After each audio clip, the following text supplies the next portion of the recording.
Welcome back, everybody. We're going to get right into where we're going. Currently, we're in the middle of something spooky. Our investigators have made their way to the Moorland Society camp and have begun their investigation.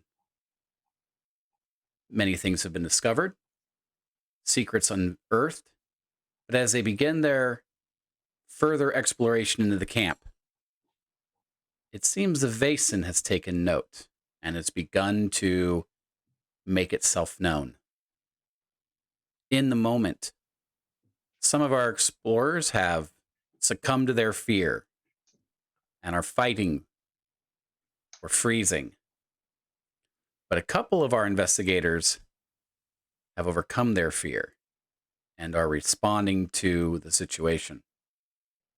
And the situation is that your group is surrounded by a glowing green fog.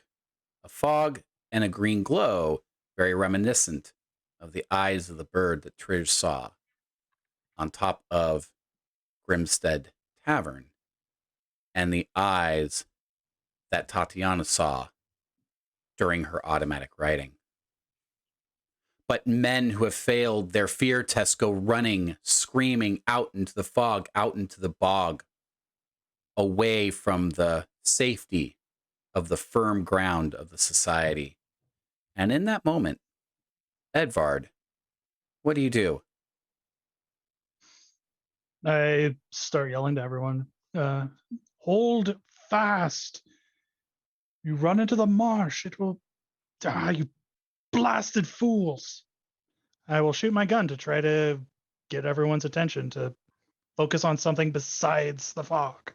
Excellent. So you're going to shoot, and hopefully, where are you shooting? Are you shooting over their heads? Are you shooting into the ground? What do you think is your best tactic for getting these people's attention as they're fleeing? I kind of want to try to shoot in just slightly in front of them. Okay. All right, that's cool. All right. This is going to be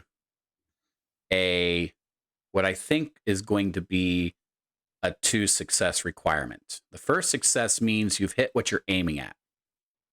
The second success normally would be used to do a particular action in combat, but we'll use that second success as your ability to shoot not only at a particular area, but for a particular effect.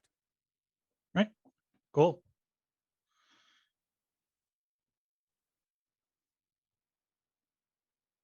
Oh, no. Oh. Man, I don't want to soak a reroll off. But it's Not so cool. for this.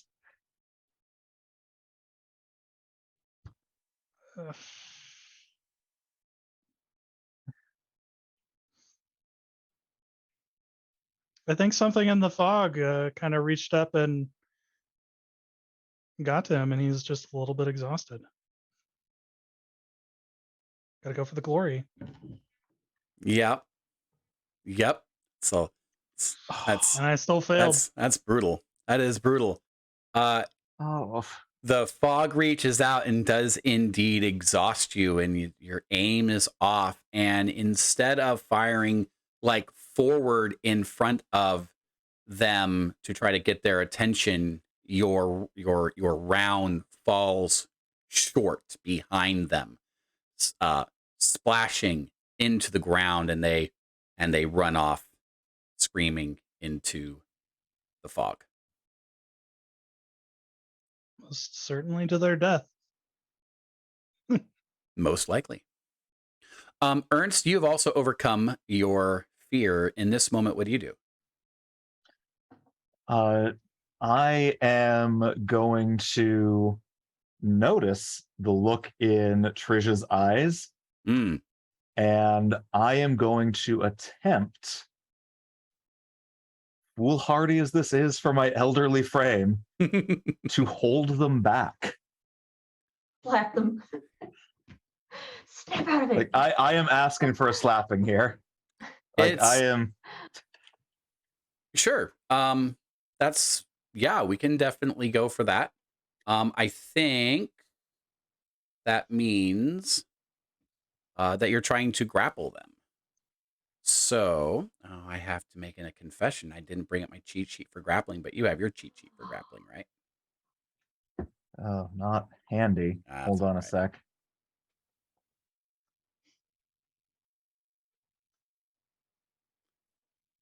So I'm pretty sure. Okay, so the attacker makes a force roll. Force roll, yep.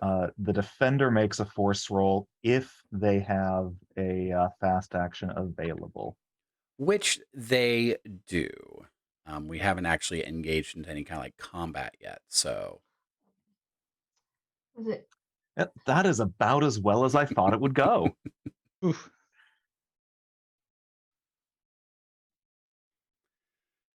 So with no successes, right? We're just gonna say that you attempt to, you don't, but that the Trish is striking out at the fog also doesn't like hurt you. And in a few moments, the green glow subsides and the mist begins to disperse and calm starts to come back to the place, and that's when you start to hear that's where you start to hear the screaming start to subside, and people start to say, I don't know how much more I have of this. I can't. How many more times do we have to put up with this? And then there's the overwhelming, booming voice of Preben Rasmussen that calls out, "What are you talking about? Wasn't. That's completely explainable. That has to be. That's swamp gas. That's unknown elements that have yet to be discovered. Men, hold fast. Get a hold of yourselves. Listen to how you're talking. You're starting to sound like those fools up at Grimstead Huss. Get a hold of yourselves, people." As you see him kind of stomping around. As this fog subsides, Tatiana and Trish, you both regain your senses and look around and realize, that the danger is potentially past. Have I caused any damage to the machine I was punching? Are my knuckles bloody? No, I think we kind of rolled. I think I want to say that we rolled. I mean, if we didn't roll, we can go ahead and roll to see how well you hit the machine. Yeah. But I don't What am think I that. rolling here? I think you might have rolled last time, but we can always check again. That sounds like fun. Kicker punch. Yep, kick or punch. Oh, whoops. Is this dice? Nope. How do I do this? Do I just click it? Mm-hmm. Oh, there we go. With a success, you make contact, but what I would definitely say is because it was a success, you hit it properly with like your knuckles properly. So you've given yourself a light abrasion, but you didn't fail, so you didn't run the risk of potentially like injuring yourself. But as you're done, right, your knuckles are a bit sore, but there was a lot of intent of punching out at the fog, but you ended up hitting the machine. But as you're examining the machine, I want you to roll a vigilance test, I think.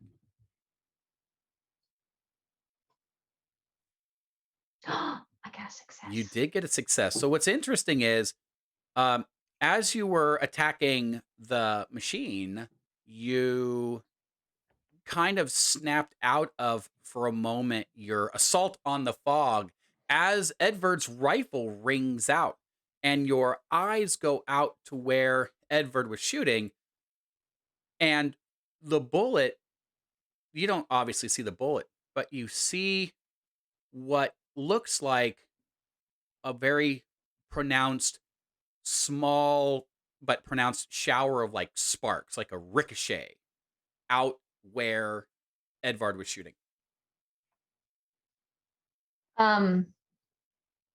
After I've regained my composure, I'm gonna say to Ernst, did you see that, Doc? No, I Good, you're back to yourself. What did you see? The bullet, there was like a wave, like a ricochet as it hit the fog. Fascinating. Yeah, come with me. And I am going to go out and see if I can get Trish to guide me to where they saw that happen. Mm-hmm. I'm not frightened anymore, but I'm wondering if I would still be apprehensive about approaching this thing. It's been shot. It's been shot. So, Yeah, I mean, that's what killed it. I It killed the guess I fog. guess it's been shot. The fog is completely dissipated now. Everything is back to where it was when your group first arrived. Yeah, So, I'll lead the way, but I'll approach with caution. right, absolutely. Yeah. I'm So definitely like in front of this old man, like I'm gonna right, protect. right. So Ernst and Trish, you go out to where this like ricochet seemed to happen, and you, I think as you get closer to it, what we definitely need to do is now that you're close enough to it, we need to see how well you find it. So this is going to be an investigation, not an investigation, just this is going to be one more.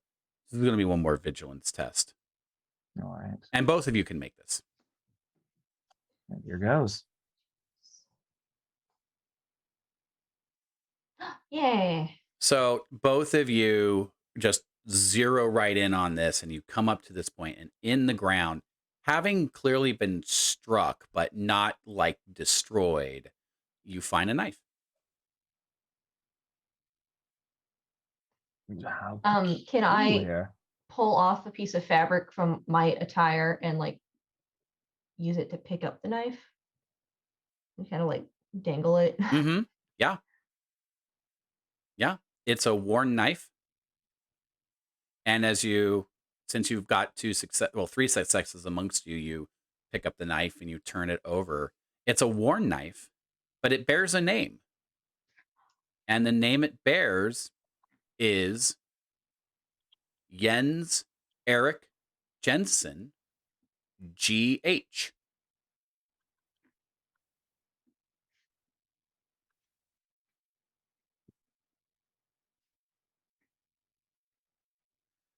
So while you're pondering that, Interesting. meanwhile,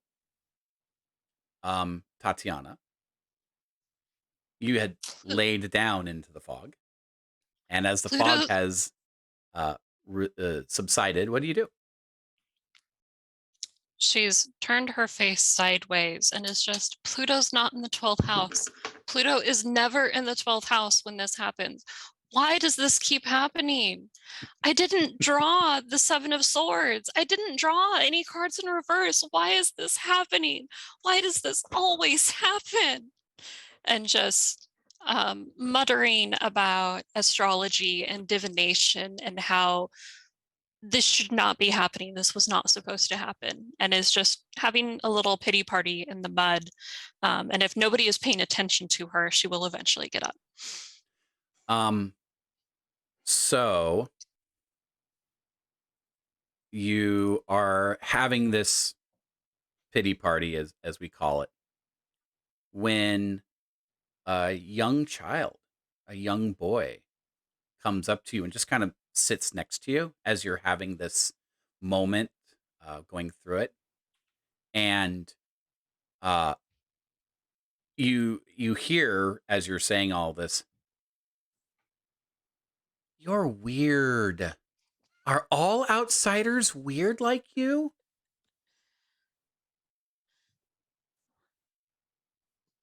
I think everyone is weird in their own way. Wow, lady, you got that right. There are some real weirdos around here. And then he reaches out his hand. "Hi, I'm Severin." Hi, Severin. I'm Tatiana. "Hi, Do you live Tatiana." around here? Well, I don't live here. My mom works here, and so we kind of work here. Uh, I work in a village a couple hours away, but I mean, I guess I live here because I live in a tent here. It's kind of cool. Even when all this creepy stuff happens, I think that makes it cooler. So Who are outsiders? Are the people working here at this camp outsiders? Oh, everyone here at this camp is outsiders. So who is an insider? And like, there's this like brief moment of,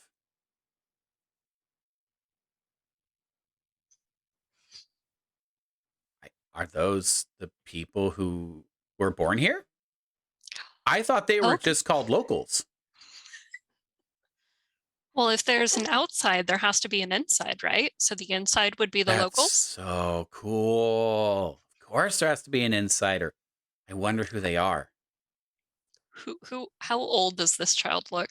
Okay, cool. Great question. So, this child is, let's see here. We've got 8, 9 or so. Is about Severn's age. Yeah, it's about 8 or 9. He's a boy. Okay. Small lad, if you will. Oh, Yeah. little Is lad, it- exactly. Severin, can you give me a hand up? Sure. And he reaches out to help you up. Okay. When were you born, Severin? What month? And he has to like think about it for a sec. And then he like kind of does a thing with his fingers a little bit. And then he just says,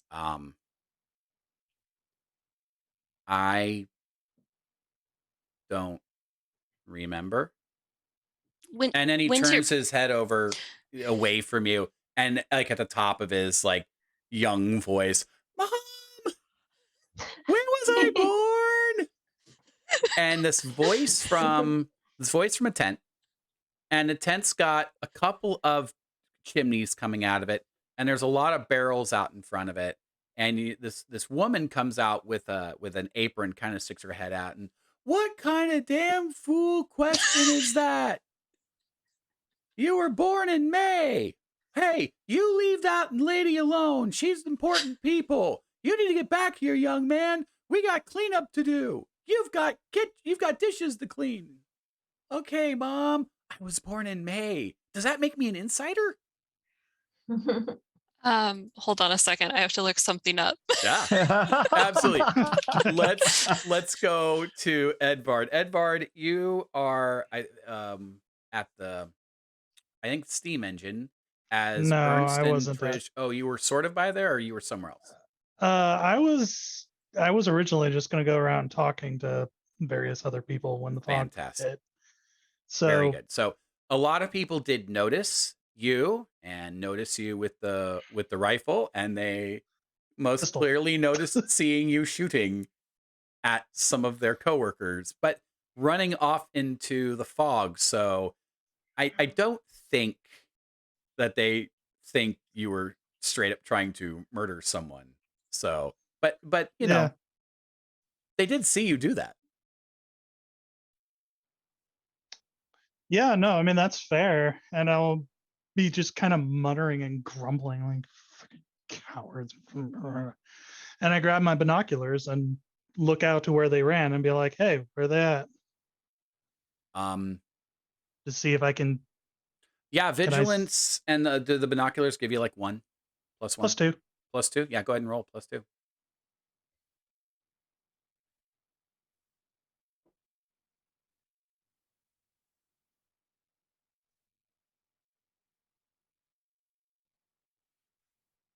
And as you're searching, you see where Ernst and Trish are going. You are scanning. And as you're looking through your binoculars, you hear this voice. The land is tricky. There are dips and hollows and elevations that you don't see until you're on it. They could have fallen 15, 20 feet down or gone headlong into the water, and well, they're already gone. And as you contemplate these words, because you have a success, you see something flying Okay. away. A large black bird. Hmm. Okay. Matching Tridge's description. Mm-hmm. Yep. Perfect. Confirmation. Hmm. Anything special about it since I'm looking at it through binoculars? It's large, crane size. It's a significant beast, but it's moving like a It's moving like a bird. But it's jet black. But Okay. it definitely does match what Tridge would have described. All right. So which direction is it heading? Like since West. west. Okay. I will actually keep my eyes on it Mm. and see how far I can view it. Essentially, just try to see like, hey, does it change its heading? Nope. It goes pretty much west. I'll give it a little bit of north by northwest, but really not north by northwest, west by northwest. West by northwest. Okay. But it will maintain that trajectory until you can no longer make it out with your eyes or your Okay. binoculars.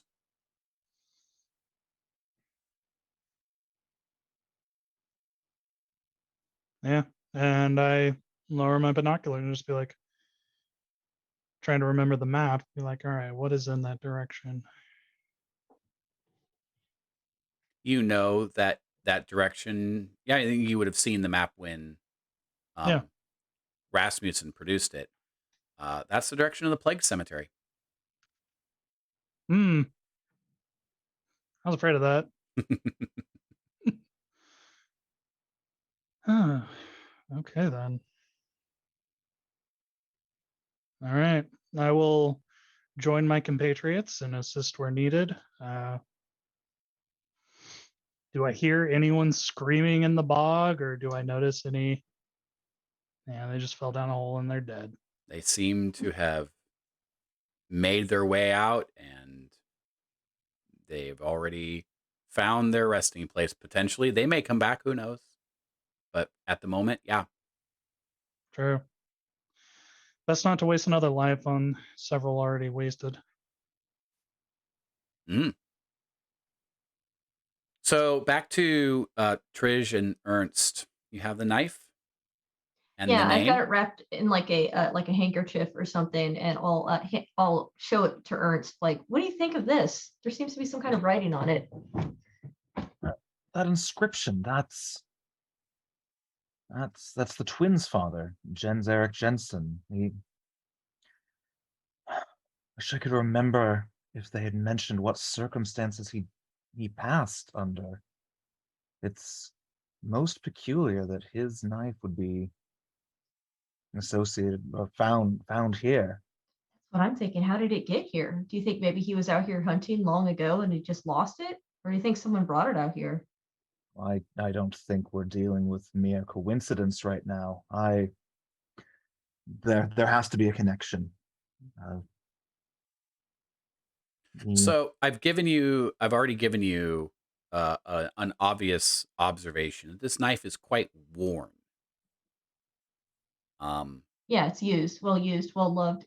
Does it seem like it's been out here a long time? Is it like No, rusty? no. Is there any kind of like magical check I could do on it? I don't know if I have any kind of like ability to do stuff like that, like I would in Yeah, no, D&D. that's not really a thing per se. That would be a probably a learning check. Not But like observation. that's also going to be the concept is um like what happened with Ernst and the manual sixth sense. That ability is what allowed Ernst to be able to pick up on the magical aspect. And so maybe that would be something that you were thinking, wow, Ernst was able to pick up some weird stuff off that. I wonder if there's weird stuff about this knife. Here, Ernst. Right. That's something that Trish might think about. Yeah. Okay. So I guess I could ask Ernst, like, No, Ernst, what do you or do like is there anything special about this, or do you just think it's a regular knife. I'm going to look it over, and I'm going to kind of try to clear my mind, open the inner eye, and see if I can glean a connection between this and our Yeah. Vaesen friend. So I think that's our learning check, right? Let's see. I believe the sixth sense is actually tied to investigation. Investigation. Very good. Let's do investigation then. Yep. All right. Hey, that's a success. Just the one though, so I don't get the supernatural on that. Right. What I think you do pick up as you're examining this knife is that it's dull. It's dull in a way that is recent. The areas that are worn are still have a shine to them as it has been recently used, and that the only thing really that could like dull this knife and leave this kind of shine, edge, dullness is if it was like used on another piece of metal. This is a metal on metal situation. Not this knife was used to cut up someone's supper or was used to dress down a deer. This is a knife on metal. What could possibly be the use? Let's go back and consult with our friends. This is strange. I feel like we have a puzzle that we have most of the pieces for, but I can't quite see the arrangement. Sure hope it's not cursed. I'll lead the way back to our friends. Curse dagger? Question mark. Yeah, cursed tag.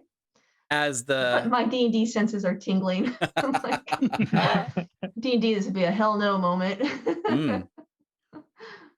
looking back at the camp from where Ernst and Trish are examining a knife, we return to Tatiana. What does being a May child mean for our young Severin? She is trying to form a bond with Severin and kind of prove that she's more of an insider than an outsider. So what she's going to be doing is she's going to be telling him things about himself that might mirror things mom or dad told them about themselves, and might also get her in trouble for being a little too witchy, depending on the environment. Right. Oh, you were born in May. Did you know that What does that mean? means you are an earth bull and a fire tiger? I like the fire tiger. Yeah, let me see your hands. Earth bull just doesn't sound right. So I like the if fire. you- Oh, my hands. And then he holds out his hands, which are actually working hands. This child does labor on a daily basis. and she's going to take his hands and be like, you see how the shape of your palm looks kind of like a square? Earth energy is actually really good because this means that you're always going to be able to take care of yourself and you're going to have enough money. And the fire means you're very passionate so that you're really going to be able to go after your goals and get what you want in life. What do you want to be when you grow up? And he says, I want to be a steamship captain. I think you can be that. Just remember to keep feeding your fire tiger all of your dreams, okay? Oh, okay. He doesn't understand. Okay, No. that's good. Can you introduce me to your mom? Sure.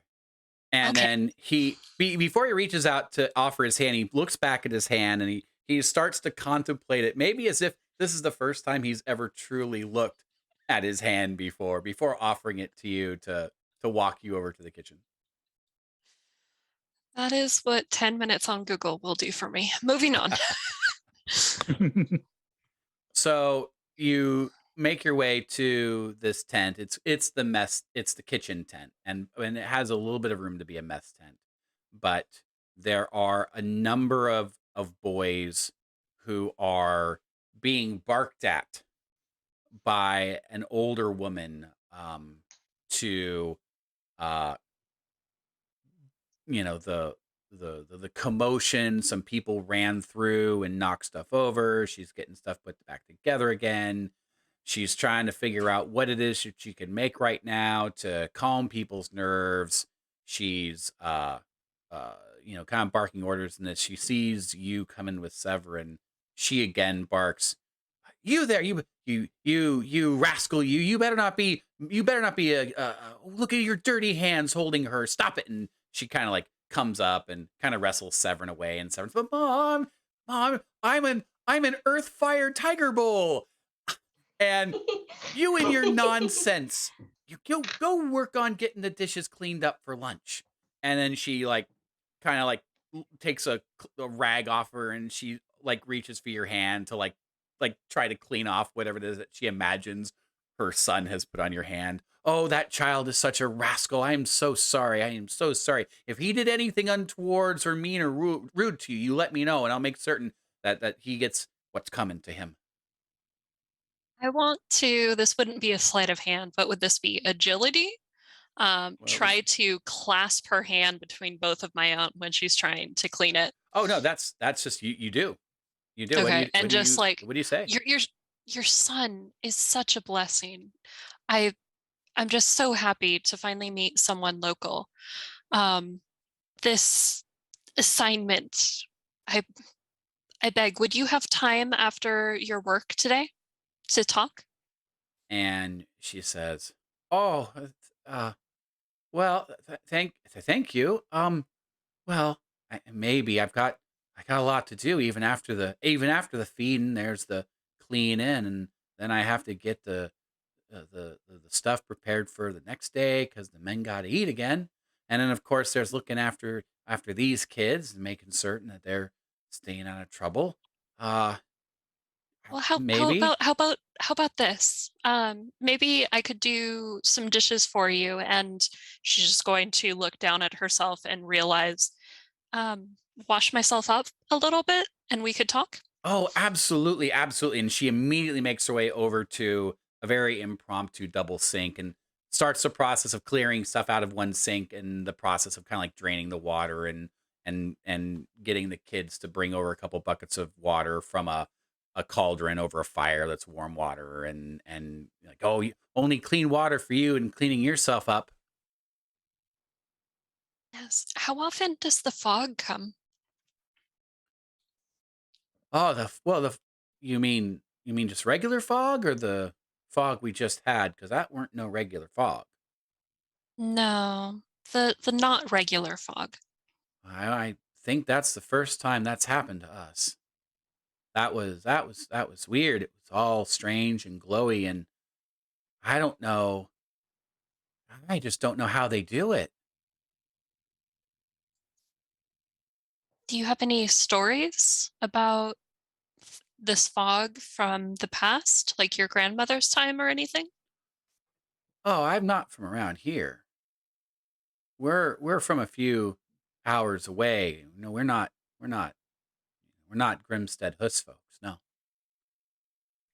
I Oh, mean, so that there are stories about, fogs and stuff like that, and when like my grandma would talk to me about fairies and trolls and moving in the fog so you couldn't see them. But I've never experienced anything like this. I just and she you can just see her kind of grinding on it for a second. And she's like, "Look, I I I don't know who you I don't know who you've talked to, but up to this point, I'm sure it was the locals. All the strange things that have been happening, it's been sabotage as far as I'm concerned, but I don't know how they did this. Weird fog, glowy green lights. That wasn't normal." did your grandmother teach you anything to use for protection? And she, reaches for her. She's got a small pendant with a cross around a chain, She kind of grabs it and says, "Well, my faith keeps me as safe as anything. Yeah. I mean, what my grandma and my great grandma told me, well, those were just stories." Right. Well, be sure to pray over your son. I wish only safety for you both. Thank you, and we'll pray for you too. And the sooner that you all can figure out what's going on and get this to stop, the better off everything will be. She's going to make her excuses now that she's seen the cross and gotten that excuse, and return to find her party. And as you leave from around the tent, Severin has come back. Are you looking for? What are you looking for? Like scary stuff? Is that what you're looking for? Yeah. Have you heard any stories from the insider children? No. I've seen stuff. I'm What not have you always seen? here. I go running out and stuff. I go places that are really cool. This camp is boring and it's loud. That engine constantly running and sucking water and stuff. It's really boring after a while. Sometimes I go to the tavern. That's really Mm-hmm. cool. And sometimes like the other boys will go to the tavern too, and we'll see people coming and going, and we'll make up stories about them, or we'll actually hear stories about it. Or sometimes like people will talk and they just don't even know that we're here. It's really cool sometimes. Not all the She, time. Being a kid sometimes stinks, but sometimes you're just like, "Hi, I'm here," and people just talk, and you're like, "Okay, I'll listen." she's going to lean down to get, or not lean down. She's going to kind of, I hate the word squat, but she's kind of going to go into like, she's going to squat, I guess, and be like, "What's the most interesting thing you've heard people talk about when they thought you weren't there?" Well, at the tavern, people talk about how they're sabotaging the equipment. Pe- the people here or the No, insider no, people? are the people who live here the insider people? Yeah. The insider people. The insider people, there's a couple of them in particular, a couple mean looking jerks, but they constantly talk about how they come out here and they sabotage the stuff. What do they do? What do they talk about doing? Well, I mean, all I know is that sometimes the steam engine gets really, really out of whack with its temperature. I think it gets hot and cold. And so I think what they do is they just break it. They'll come Okay. in the night and they'll mess with stuff and they'll break it. Okay. What's the weirdest thing you've heard the people here talk about? That it's not the devil on the moor, that they think it's sabotage too. But the creepiest thing they don't know about is this creepy stuff that happens at the cemetery. The cemetery is really cool. What happens at the cemetery? Well, first of all, it's really old. Like all these tombstones, and a lot of them don't even have names on it, and they're covered in moss and they're worn and stuff, and it looks really cool. And some of Those them are are the best standing. cemeteries. Some of them are standing, and some of them fallen down, and they've been there a long time. Because I know I've been in the cemeteries with like headstones that are like clean cut, if you know what I mean. And these are all rounded, like they've been through a rock tumbler. It's there, and then sometimes there's a creepy woman out there, and all What, she does is cry. does But she go to any of the gravestones, or is she just walking, nah, crying? she's always crying in the same spot. I think it's a gravestone, but I don't go near there because that's weird. What size or color is the gravestone where she cries? I don't know. But she leaves flowers there. What color are the flowers? Do you know?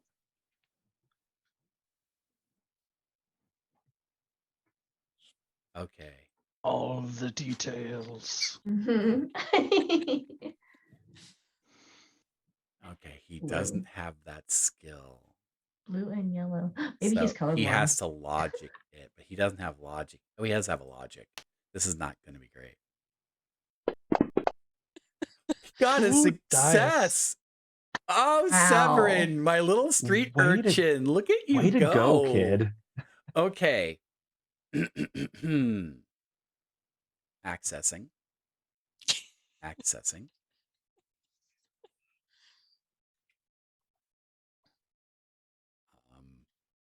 I wish I knew the colors of these flowers. Uh-oh. What color is a forget-me-not? Blue and yellow. Blue and yellow. They're mostly blue. and They got yellow. They got little yellow stars in the center of them. Fantastic. They're kind of blue flowers. Okay. They're small too, aren't they? Forget-me-nots are like small. Yeah, they're very tiny. Yeah. Mhm. Yeah. So- Okay. Small. Okay. Well, I will have to go to the cemetery and see if I can see her. Yeah, you but be- like I said, she's kind of creepy. So like, watch yourself. I mean, like Oh. she like looks old, but like she's out there by herself, so she has to be like tough and awesome and stuff to be out like in an old cemetery. She's going to lean really close and be like, "Can I tell you a secret? Yeah, My mom's even scarier." mine's scary too, but don't tell her. I'm gonna go find my friends, but I'll find you tomorrow. I'll be here. Okay. If you find something at the cemetery, tell me, okay? I will. Okay, bye. Bye. Bye. Back to Edvard.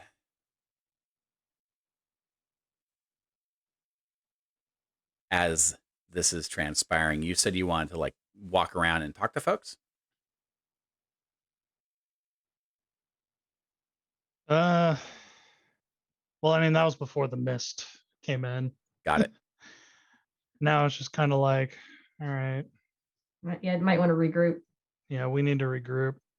All right. So that means that Ernst and Trish and Tatiana kind of make their way back to, again, the loud, rhythmic steam engine, water pump, suck, slurp, spew that is the Moorland Society camp. Are we able to hear each other's voices over When you're this close. thing? When you're close. Okay.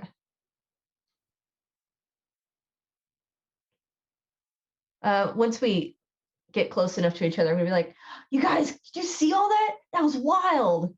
The mist. What a show!" Yeah. And I look Yes. around. Is there anyone else around us?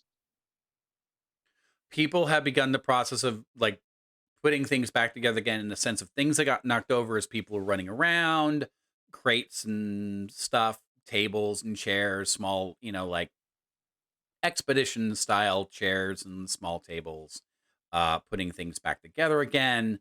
People are going back to check on the engine to make certain it's still working properly.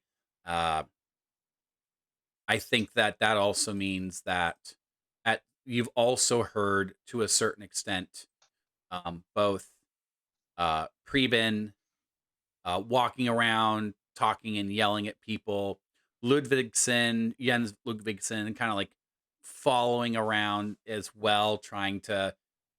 I think at some point you see them kind of talk and like both of them, their faces noticeably drop as they're like counting on their hands, and they keep like talking about the fact that no, there should be this, and no, we've only got that, and they start writing. Jens Ludvigsen starts writing stuff down in what looks like a ledger. So they seem to be taking stock in what they have and what they've lost. Right. Okay, and just seeing that and be like, it's like, and seeing that everyone's kind of minding their own business, I'll just be like, yeah, the fog was weird. The bird in a cemetery. You saw a bird? Pardon? What? Yeah, we might want to look at the cemetery at some point. Yeah, there's a lady who cries there at night and leaves flowers. I'll be curious to see if the Yes. flowers are real or not. There are several several traditions and folk tales about mourners who linger on beyond this life, we may need to be careful. She might not be fully natural. She may be something more. But this certainly bears investigating. Agreed. Much more than the kitchen wife and her rosary. I had hoped for more, but her son was a font of information. Wait, so you saw a bird. Was it a big black bird like the one I saw earlier today? Yes. See, not crazy, you guys. I told No. you. I did not think you were. We had just not observed it at the time. But That- Well, tell them that about what we makes- found, Ernst. Yes, yes. Out in the moor where your shot fell, I found this, and I pull out the knife. Edward, what do you make of these? What do you make of these markings? And I show him where it is worn and has been striking metal. I look at it. I'm assuming Edvard has seen plenty of blades dulled. It's been Against used. It's things. been used as a tool. Most likely to pry. Looks like, and I look it over, and then I look on the side and see that it's the Jensen. Be like, looks like a Jensen was using it to pry open some things or pry some things off. That likely explains the issues they've been having with their machinery. Some of it, at least. So this could be evidence that, it's sabotage. This could be what the guy's looking for. Apparently, they're bragging about sabotage at the local tavern. That does not surprise Oh. me. Well, it I thought they sounds were- like we'll be, if we go up to the Huss, we'll be following up then on mortal and mundane leads. I think our calling is to the plague cemetery.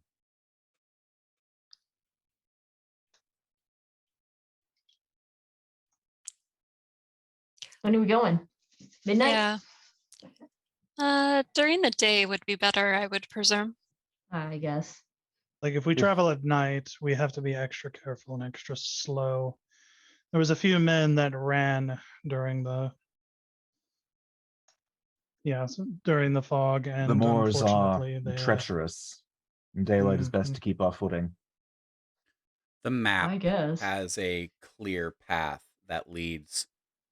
It's marked on the map, so there Yeah. appears to be a safe route from the society camp to the plague cemetery. I would like to investigate and follow this path as soon as possible. Do any of the rest of you have further business here at the camp? I have none. I would let's go before the sun passes. Cemeteries at night, superstitious or not, may not be the best place to be.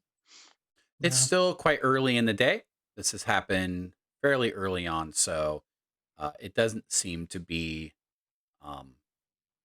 When you look at the map and how far you traveled from the tavern to here, it's probably not going to take you more than maybe an hour to make the hike there. So you suspect you have got time to be able to get that done and come back. And as you begin to put together and start to walk out, Severin comes back, and Severin's got a neat little towel, and it's kind of bundled up. And he kind of runs up to you, Tatiana, and says, "Oh wow, it looks like you're taking off. Here's some biscuits and a little jar of marmalade that my mom makes. It's really good, but you might need it because it's a hike out there. And remember what I said about cool stuff."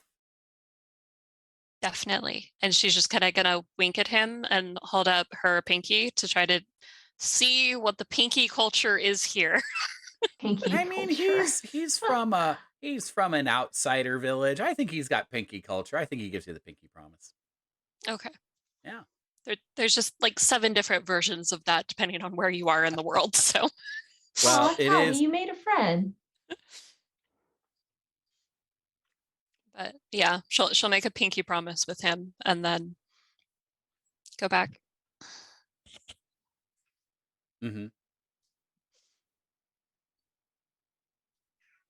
So you begin your walkout, and it's still a nice day, and the release that you have as you leave the camp in the background, you leave the sound of the steam engine in the background, and as you make your walk out, you get a sense of the stark beauty of the region, the heather that clings tightly to the ground, the slight elevations and decreases in elevation. There is a decrease in elevation as you leave the camp. It's clear that the camp is higher up, and as you look back, you can see how it's solid footing.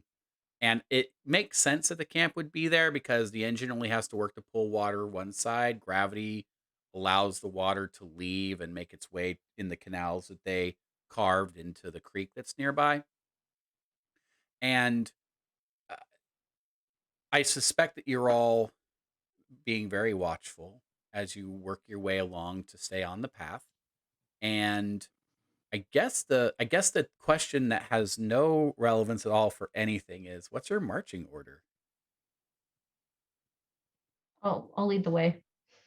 I was going to say we'll probably be hard pressed to get anybody in front of Trish. Yeah. Edward will be close behind, but Tatiana is going to be a little bit behind because she's kind of like searching the undergrowth, gathering bits of heather and different plants and trying to learn more about the moor now that she can think past the pounding and the slurping. Got it. Very good. So So, probably getting her hand scratched up as she does. But got it.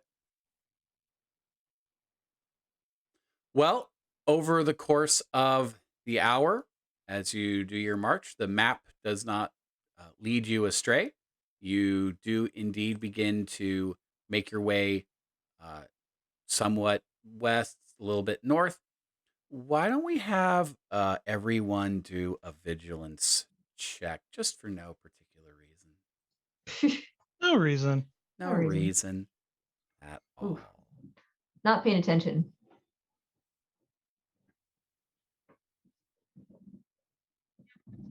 So that's Tatiana with a success. Very good. Maybe 40 minutes into this trek, as you are, looking around, everybody's on the lookout for a big black bird. Everyone's maybe on the lookout for potentially having, more fog come at you or whatever, which is all well and cool. You managed to catch, with one success, you catch this, what looks to be many hills over, for a moment, the unmistakable hunch and run of two figures, but they're quite far away.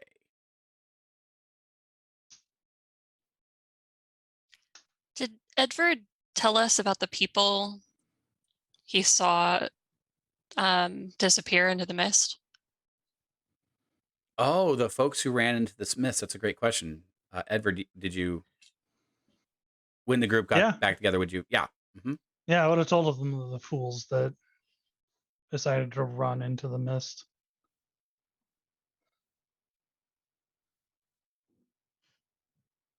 Do you make those two figures known?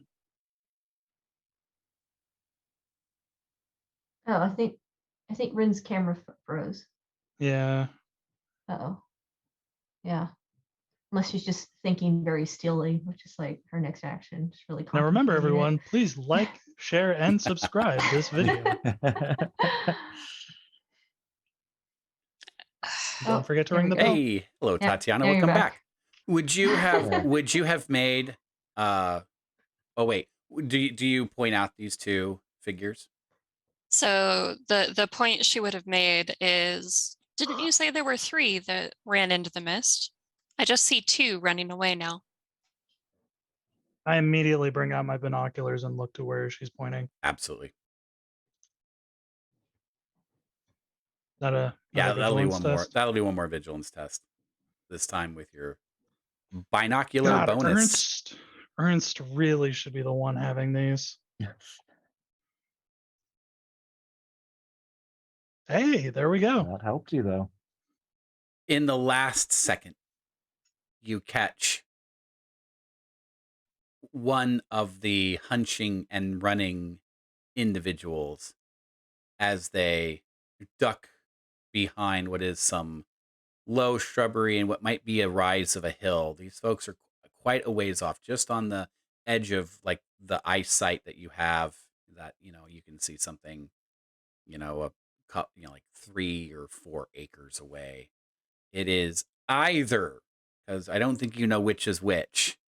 It is either Hans or Einar Jensen. Oh, it And looks like the brothers. it is one of the brothers. You just don't know It you is don't one of know the which one is brothers. which yet. I have an idea of. And I'll be like, well. It isn't the Jensen brothers. Jensen brothers. Good catch. I wonder if they want their knife back. I bet they do.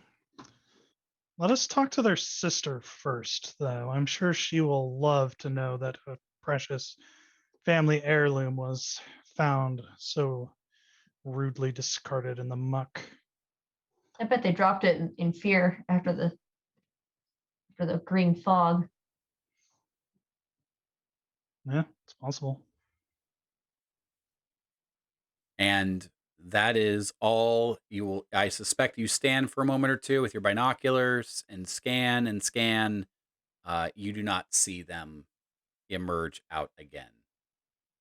They are either keeping the hill between you, or they are aware that they've been made and are hiding out.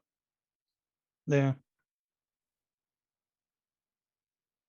Actually, I just thought it's actually better to have multiple people with higher vigilance than just all crack it on Ernst. Yeah. So Too bad I'm so it's- stupid. Spreading out our capabilities is helpful. I know it's too bad I'm angry right now.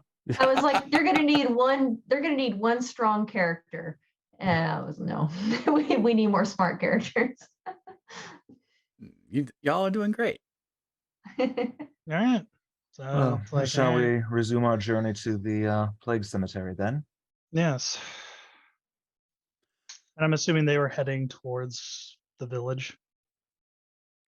They seem to be moving in from where they were hunching and running.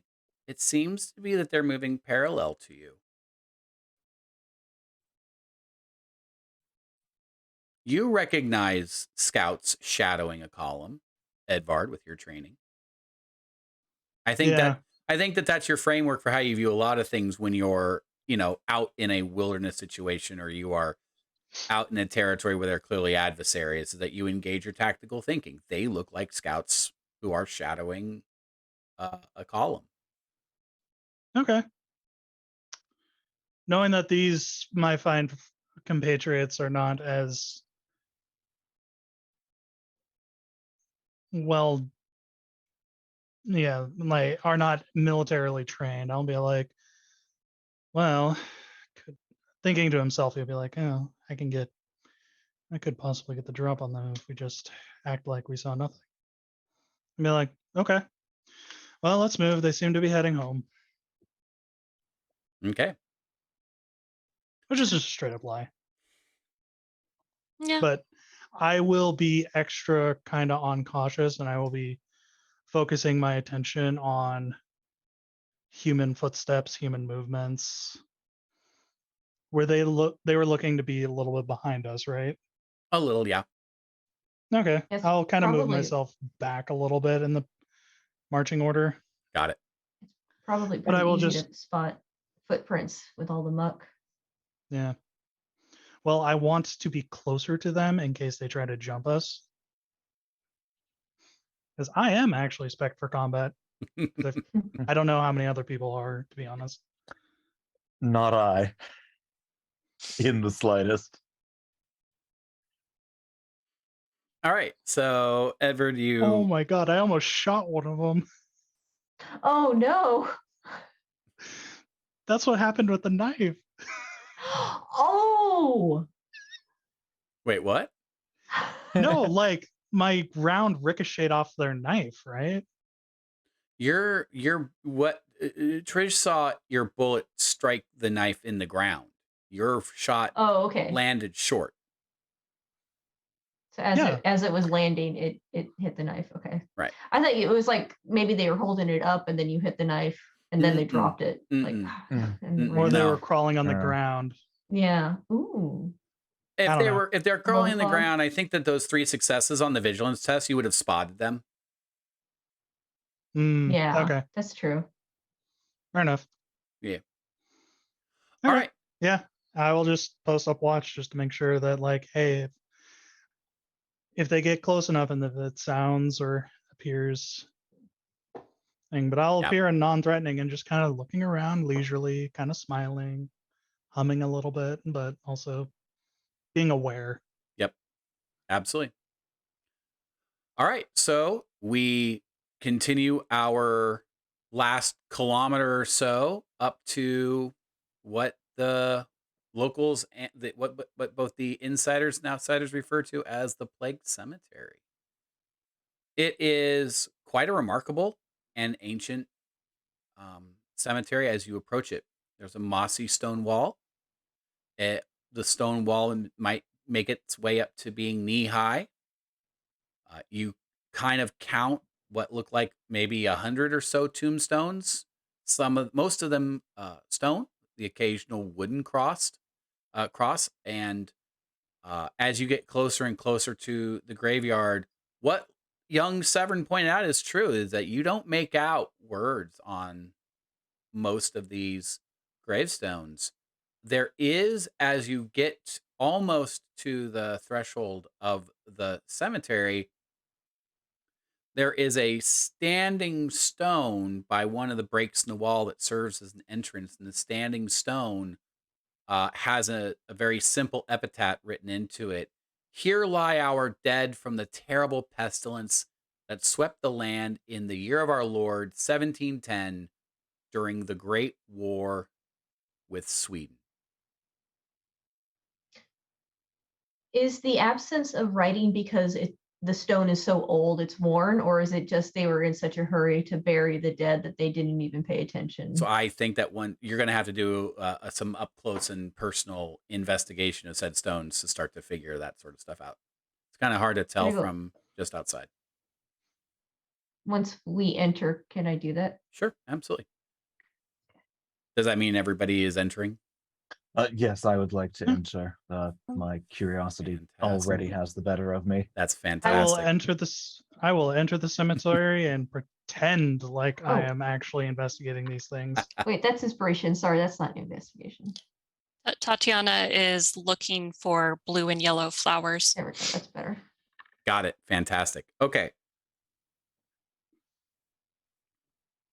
Yeah, did Three you of you- specifically mention those to us, Tatiana? Okay. The 3 of you enter the cemetery, and you realize that out of your peripheral, as you turn back, you see Ernst has stopped.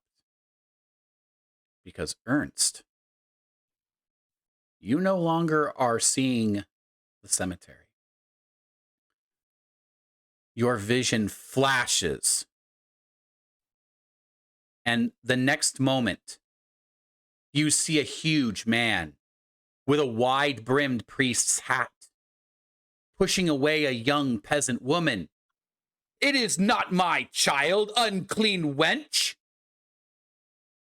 You recognize the round-cheeked woman as the woman from the photo from Sandeman's journal. Flash. You feel you've moved forward. A new vision. This same peasant woman kissing a newborn child on the forehead.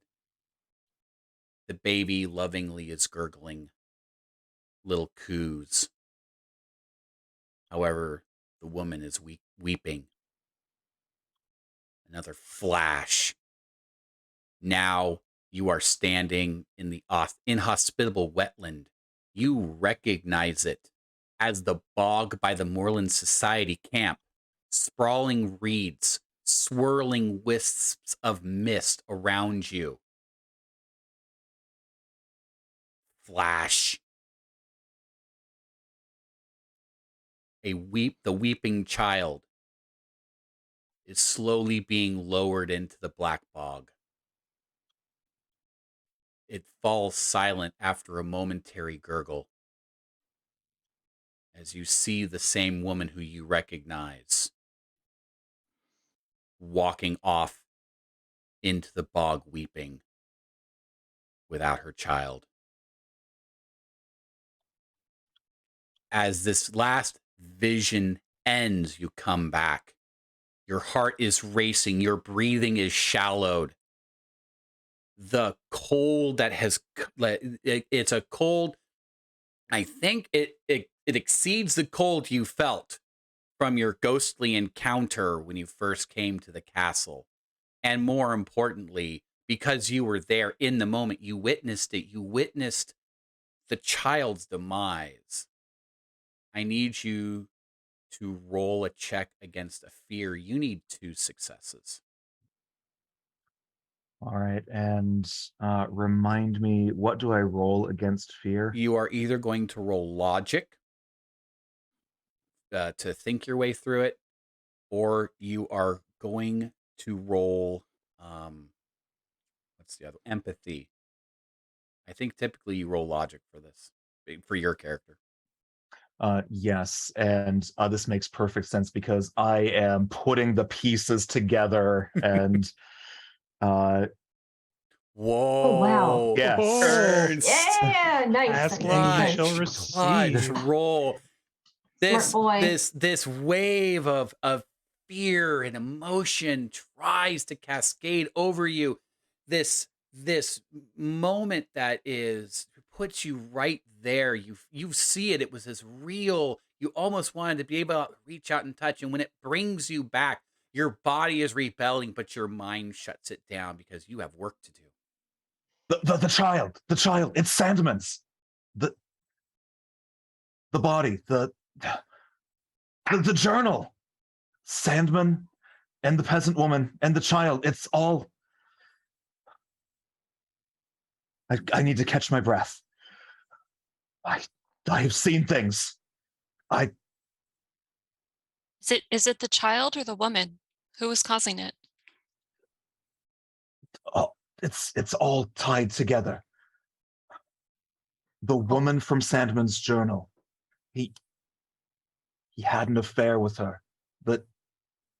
The child that she bore was the one that they caught in the found? machinery. The remains that were found in the machinery? He murdered his child? No, I don't think he was present at that point. The child Another was murder? sacrificed to the Moors. The woman Sacrificed. the woman was there.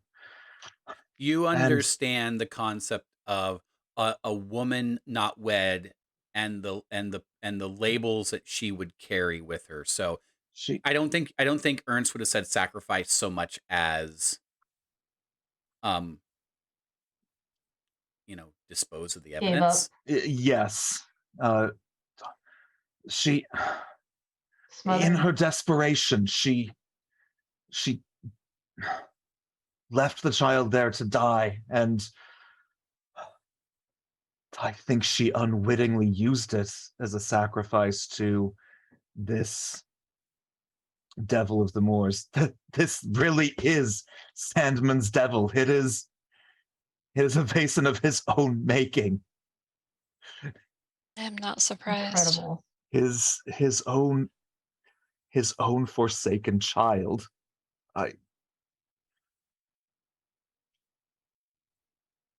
Well, how do we correct this? It's so evil and wrong. I mean, not the baby, but the situation.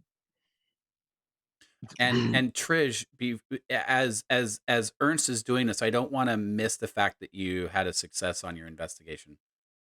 And I suspect that Yeah. maybe you catch it out of the corner of your eyes. You turn back to listen to Ernst, say all of this. You can see that there is a grave that appears to be somewhat wider, and based on sort of what you can see from far away, it appears to be a grave that is being kept and regularly visited. And you catch that and note that as you turn to Ernst and listen to him give all this information. Oh, look at that brand new grave that's out here. Tati, come on, let's go check it out. Atiana follows along. This grave has a lot of bits and pieces about it that are evident as you come up to it. First of all, there are footprints around the grave, and that the soil in front of the stone is well raked and groomed, where most of these other, in fact, all of these other gravestones are not. This one also has several wilted, half wilted, and one fresh bouquet at this tombstone. And because you know flowers better than I do, you recognize both forget-me-nots and autumn peonies Yeah. flowers. I'll name them. I'll be like, Tati, look, forget-me-nots, and I'll grab one and show her.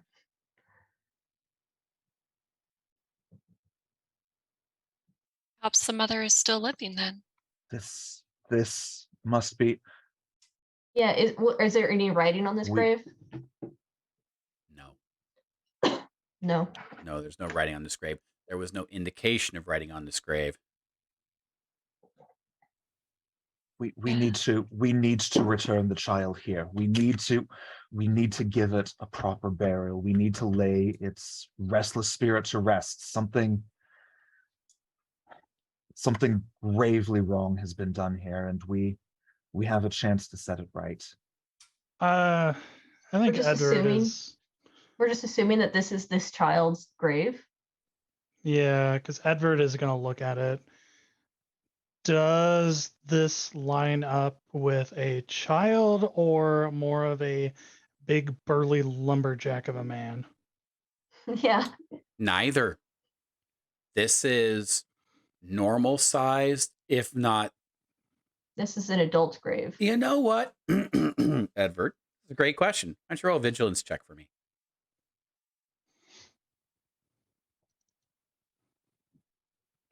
So, it's a normal sized grave. It is a normal sized grave. But it definitely wouldn't be. I can see where you're going. This is not a Sandeman grave, no. Yeah. Or Jensen. You remember, I want to say you remember in the earlier description of the cemetery that it's not just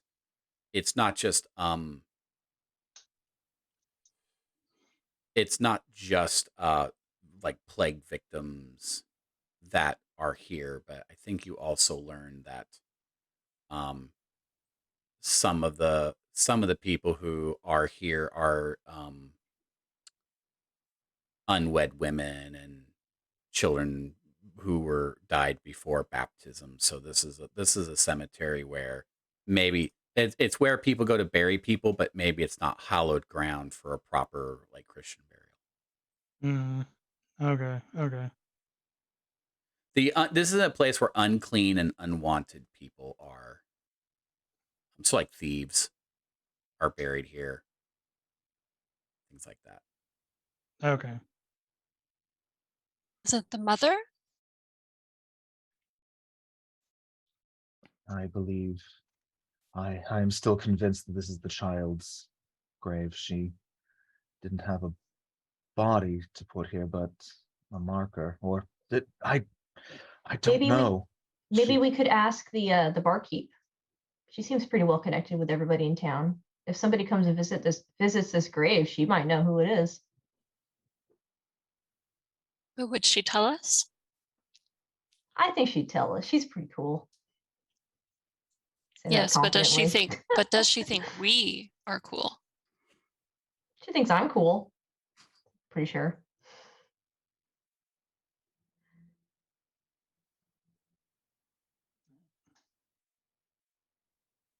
I'll go back to looking around a little bit, just like Yeah, are there any pretending clues, like interest. footprints maybe around the grave?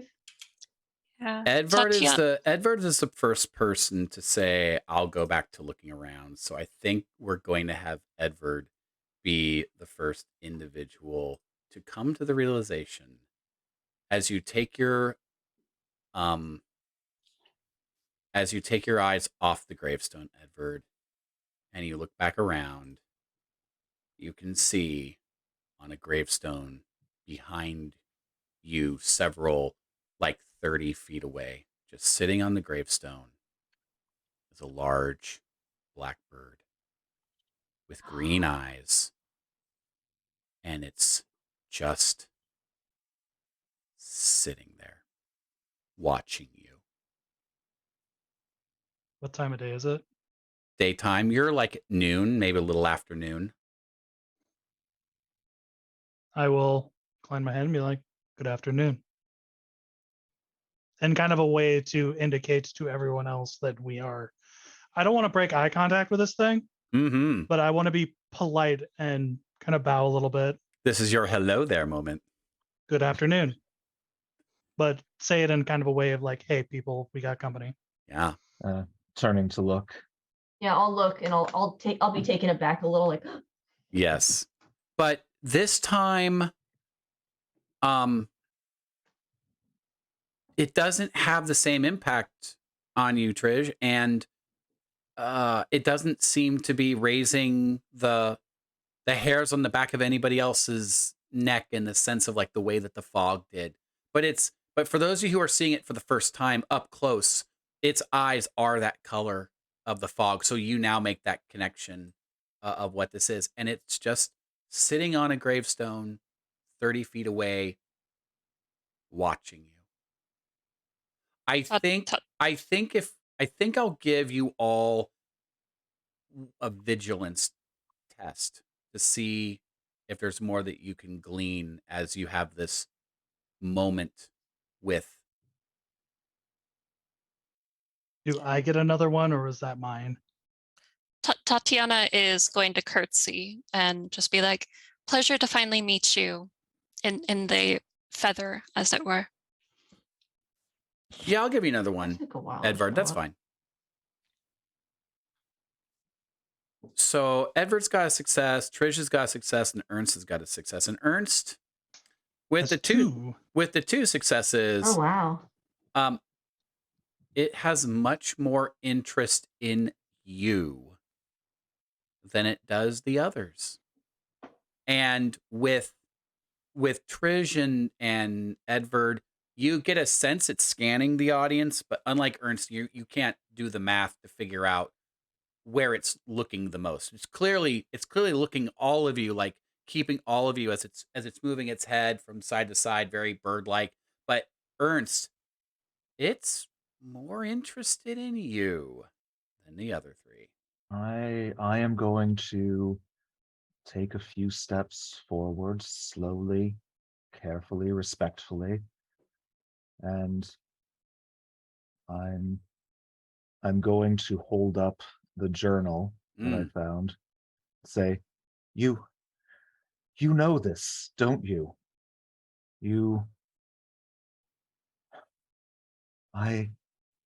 I'm close to understanding. I want to help.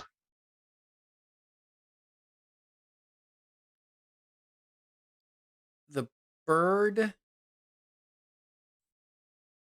kind of looks back at you a little bit. When you produce the journal, you clearly see like the feathers around its neck and shoulders kind of start to lift a little bit. And when you say I want to help you, Um, it I don't know. It just seems to be in a way it it the feathers kind of drop back down as you say that. And then it lowers its head a little bit and then it starts to turn away from the group and it stretches out its wings and then it begins to lift off and fly away. And and if you're kind of seeing it, it's heading its way back out kind of into the it's kind of heading back out in an easterly direction, maybe not a direct beeline back for the society, but it's heading back out into the bog. Okay. Uh,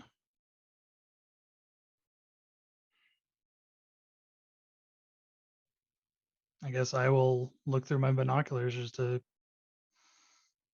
It's watch it as very much far the as it same goes. as before. It has a pretty steady and true course, mostly back east. This time, very much on its way towards the bog. Right. So pretty much right back towards camp. Maybe a little north of camp, but yeah. All right. So it's heading a We- little north of camp, possibly. We need to get that poor child's body out of there. Need to lay it to rest. That's Yeah. Edvard walks over to the grave that it was perched on. Yeah. Tatiana hadn't left the grave. And she was going to kind of lean against it and take out her notebook and do some automatic writing and see what the grave and the cemetery will tell her. Automatic writing on the cemetery. Okay, fantastic. As Seance you at a ceremony at Hmm? a cemetery. A seance at a cemetery. Nothing has ever fantastic. gone wrong there. That's The why she wanted to go during the day. right. So Very fair. Couldn't- the gravestone that the bird was perched on is like so many of the other gravestones, unmarked and worn over time. It seems to Okay. be indistinguishable from the 100 other stones that are here. Anything special laying around here? Maybe some feathers. No feathers. It does not seem to be of that variety. And I guess the only other, I mean, what was at the tombstone that you found, the bouquets, that seems to be the only thing out of place as you go around unremarkable gravestone, unremarkable gravestone, unremarkable gravestone. Right. Wow. I will then, after observing all this, I will go back to looking around, trying to see if, like, pretending that I am still very interested in what I'm doing, but also just kind of keeping an eye out for like these two chuckle fucks. Right. There you go. Before we go into the automatic writing, Ernst and Tridge, anything that you're doing as you see Tatiana setting up for her thing? I would like to take a closer look at this grave, and I'm especially looking to try and see if I can get any hint of, is this the child? Is this a grave left for the child? A grave for the child's mother? Is there, I am presuming there is mystical, Some kind of magical connection. stuff all around Yeah, there. So sure. I'm kind of looking for any connection I can find, Mhm. mundane or Mhm. magical. Sure. Go for it. I'm Right. looking for footprints. Got it. So after he's done. Excellent. If it, of the cast's characters, Ernst, the mother seems to make the most sense. And it's just too well kept and too large to be a child's. So Tatiana, I think did you kind of relay everything that Severin relayed? So like the creepy woman visiting the cemetery? You're muted. Pretty much everything, just not the flowers or the promise to share Got it. So or his horoscope. so it makes sense, right? An elderly old woman, as described by Severin, uh, coming here bringing flowers. So there's the woman's mom is out there, probably at. I mean, you are adept enough to know probably at Grimstead Huss.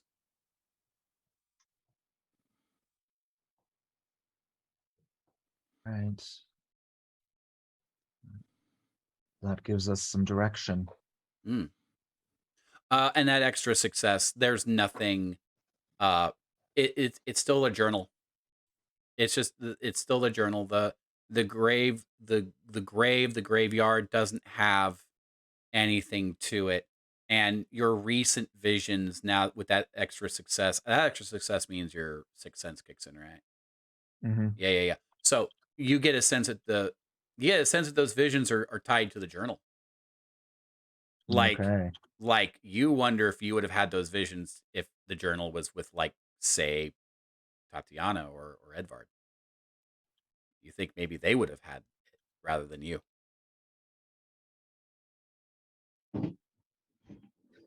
All right. Trish, did we get your thing before? Not yet. Yeah. What am I rolling to look for any kind of footprints or identification of That's who's been another visiting? that's another vigilance check. Okay. Yeah. Oh, that's so weird. That's Oh, I got 2. Wow. successes. That's a thing.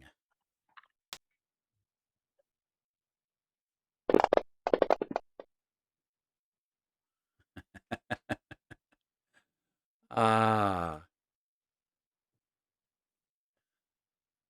There are, as you're looking for footprints, and because you are very perceptive at the moment, there Rare. are, again, so like there's this graveyard, and there are the gravestones on the inside, and there's this like rock wall around it. But as you're looking around, you note that there are certain landmarks, pieces of geography right there, and happens to be a fairly decent size boulder, maybe a glacial erratic of some sort, just outside the wall. Maybe it was pushed there, who knows? But that's where you see a shadowy figure I'm of a gonna very and that shadowy figure with 2 successes isn't quite as shadowy as it needs to be to evade your eyes as you spot a very, you know, very I don't know, they kind of look like, here, let's give you this. You can choose which one you see, and I'll put this into the, there we go. The folks watching can see these 2 oh, lovelies. gross. Yeah, right. whoever's closest to me, who do you think is like The one in the close to hat. me? The one with the hat. I'm gonna Sure. Oh no, I mean of Oh. my party. Tatiana's sitting down to do some automatic writing, and Ernst is looking at the gravestone. So I think it's Edward who's the most like Yeah. looking around and probably closest. I'm to you. gonna grab Edward's arm, like I'm just gonna grab it and be like, look. And as you turn to see, a severed sheep's head comes from over the rock and lands into the graveyard and kind of rolls up to like in the middle of you 4, and you hear you hear you hear the guy that you can see, Trish, yell, "Damn the Copenhagers and their machines!" And then the other guy pops his head out, "Yeah, damn all the outsiders." But what really has you freaked out, Edward, is the thrilling scream of a large woman who comes around from the other side of this rock wielding a giant axe going, Oh shit. and sorry for those viewing let's go ahead and put Jen's scene into, yeah, Here we go. And then let's go ahead and put that into chat here. So you see her, and she's okay. Look, she's a physically strong woman, Edvard. She's wielding an oversized axe with like the ease that you would twirl a fork around at dinner, right? Effortlessly. And the two brothers who you recognize, and these must be Hans and Einar, right? You Yeah. recognize them, and they start screaming at you, you know, this is your warning. This is your only warning. Go home. Go home right now. Things. And then, so what's funny is that the one with the hat says, yeah, go home. And then his brother's like, yeah, go home. Bad things are going to happen to you. Bad things are going to happen to you. And then he shouts, after, yeah, this is your only warning. Yeah, we're not going to give you another one. All the while, this large woman is swinging this axe and screaming. But they're on the Feels like they're just outside of the knee-high fence. They have not the wall. Yeah. They have not come into. The only thing that's come into the graveyard is the shepherd's sheep's head. it feels like they're just trying to intimidate us. Yeah. And Edvard, being on the battlefield, has been like, he's like, well, she's far enough away that I could probably shoot her if she becomes an issue. I feel like Trish has probably seen scarier things. So That's they'll just what's in his kinda- mind. So he is wholly unimpressed with any of them. But he does look to Jensine and just be like, ah, you must be Jensine. And he grabs the knife, held it up. Looks like you lost your father's knife And in your she's act of sabotage. and she stopped swinging the axe, and then she kind of like looks over at the boys really quick, like she's like that head snap over at the boys. Yeah. And the boys Which are one you like, dropped this? and the boys are like, it got hot. It got hot. It burned my hand. I threw it. And I was like, oh, shoot. But then we couldn't find it because it was dark. Anyway, you got to go home now. We don't want you outsiders here. Right. I will calmly just walk up to them. That's when like Jensine like refocuses her attention and she starts to lift up that axe, but this time she's not like swinging it around. She's like, wait, what are you doing? And that's also when, and I need to get this right because it will matter. Who's got the musket? Is it Hans? Like from the leaning, what must have been leaning up against the rock on the backside, produces a musket, and he's like, this does. You just have to go home. Like I said, this is going to end really badly for you. And the other guy's like, that's a musket. It's going to end badly for you. Musket. I definitely like flip the knife to the other side. While also, or like I'll flip it so that like I'm holding the blade in my other hand. Mm-hmm. Kind of just like a neat little party trick I learned. While also kind of brushing my duster or whatever aside just to show that I am also armed. And that's And when just be like, I wish to return your property, young ones. and like Einar goes down to like pick up the blade. No, I And- still have it in my hand. I thought you threw it. No, I have it in my hand. Oh, I thought you flipped threw it it. into I'm the sorry. other hand, and I'm still walking Oh. towards them, Got it. Oh, like okay. unfazed. Great, because 'Cause- Einar reaches behind the rock and pulls out a crossbow that's already cocked and ready to go. And they like both like take a step back, and Jensine's like, cowards. Don't take another step. We're warning you. Okay, well, now that I got her talking, it is lovely to hear you. And I just like throw it so that the blade is sticking out like right near them. I'll be like, Is this a throw like you're doing a really cool like throwing knife throw, or you just like underhand tossing? throwing knife throw. Throwing knife throw. fantastic. I think that deserves a roll. Let's see. Like, I'm not aiming to like hit anywhere near them, by the Sure. way. Sure, but if you're gonna do so nowhere near them, like Nowhere near them, 5 but feet like away in a different direction. no, like close to them, but Oh, it's okay. obviously like if any of them have ever thrown Sure, knives sure, or sure, sure, sure. axes, Okay. they know it's never gonna hit them. All right. Okay. We'll definitely go with that. Okay, cool. Sweet. So yeah, you throw it into the ground and Jensine says, "Hans, pick it up." And so Hans, the guy with the hat, goes over to pick it up. Hans has the musket. This is a warning. And Jensine said, "This is a warning. You've just gotta go home. Take you and all your fancy city folk and take your machines and go back where you came from."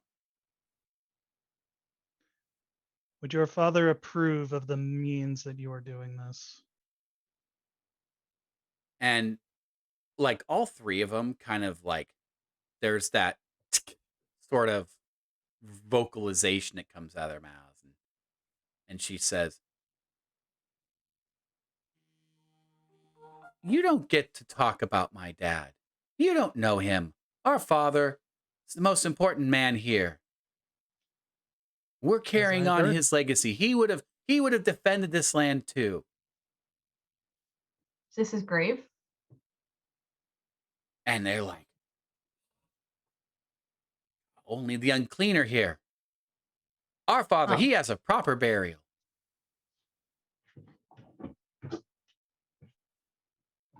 I mean, his grave looks pretty clean. It's like someone's been keeping it up.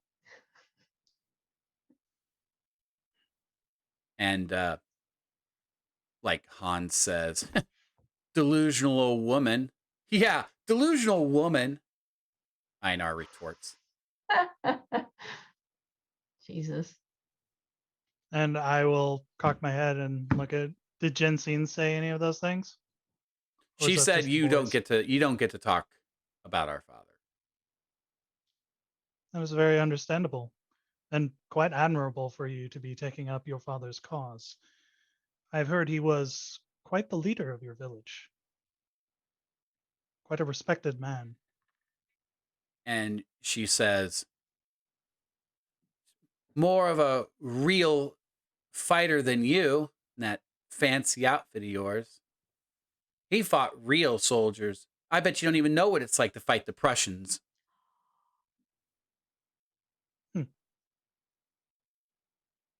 Anyway, like he'll just kind of have like kind of a mocking, like not just like, please. And seeing that, your group is holding fast in what is kind of a tense moment, uh, they begin to back off. They don't have surprise. The severed lamb's head always works on outsiders, and you all just whatever. Yeah, Jen and Pick it up. scenes. Hey guys, we got dinner for and like tonight. as they're just kind of like doing that, I'll be like, look, we are kind of with them, but kind of not. We just want to make sure what's going on since there's some weird happenings And been going around. Einar this time is the one who says, "Yeah, it don't matter who you're with or not with. You're outsiders. You're all the same. Get out of here." And like Hans is like, "Einar, nice. Yeah, you said something." Something of your own. But they're slowly kind of making their way off.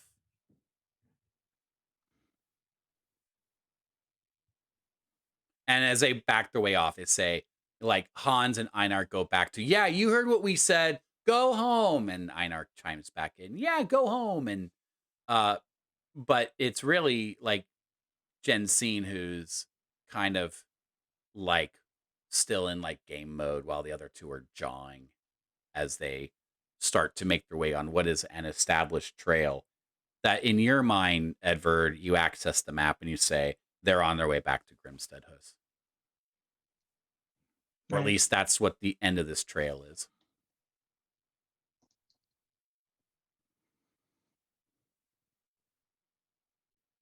Okay. I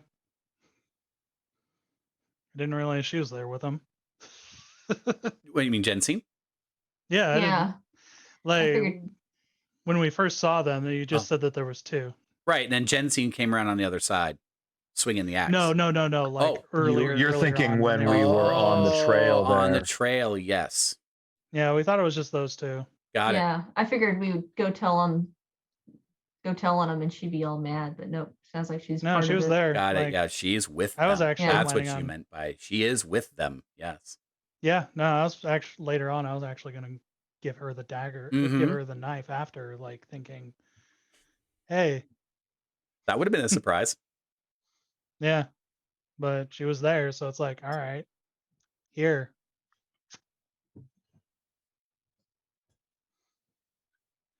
Yeah, he just shakes his head.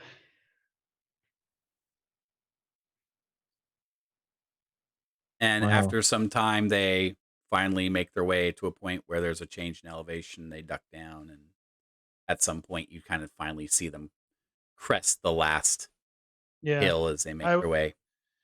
since they came here armed, and like it's like, no, I'm keeping an eye on you until you are well past the horizon. Yes. So that And that they're is like what Edward children, will be right? doing.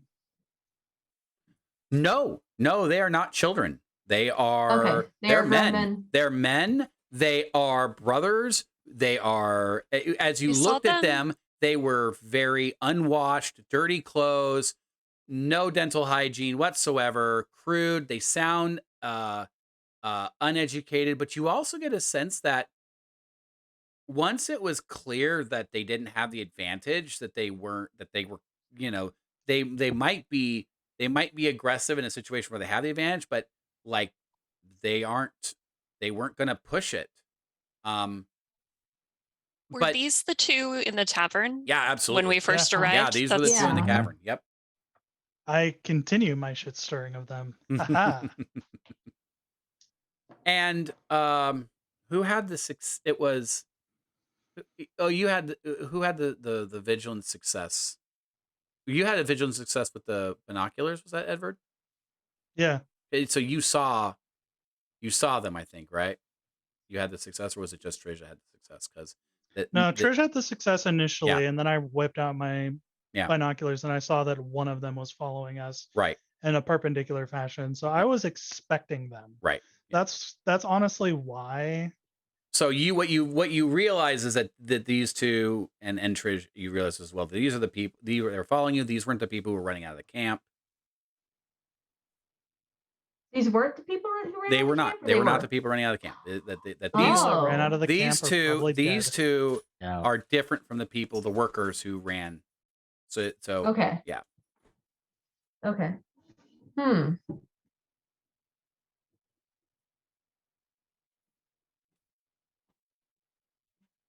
So yeah, if you guys are doing more investigation during this time of me just posting up watch, just making sure Mhm. that they don't try to double back on us, because it's like, Are we near a stopping point? We can. Okay. We can pick up the automatic writing if she discovered anything next time. Oh yeah, you were working on that. Yeah, this whole like I conversation. had so many things she was gonna do, but she was still penning away. So Well, we have to. I guess we can definitely say that would this engagement have pulled you? Would you have? I think you were still like getting set for this. Would you have pulled yourself away from this, or would you have just headlong gone into the automatic writing? based on when I started and when the observations and things happened, I think she would have been aware, like she would have heard the thunk and be like, animal head. Is it a wolf? No. Okay, go back to writing. Screaming outsiders, go home. Okay, go back to writing. Fantastic. Okay. So then I guess that will be a great thing for us to um, start with when we pick up in 2 weeks. Things seem to be coming a little bit to a head as you have unraveled some very important clues in this mystery. It seems like you have a couple of very clear objectives ahead of you.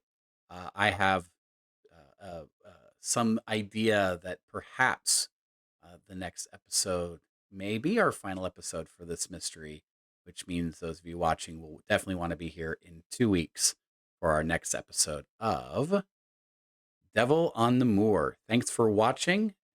Take care, everybody. We'll see you in 2 weeks.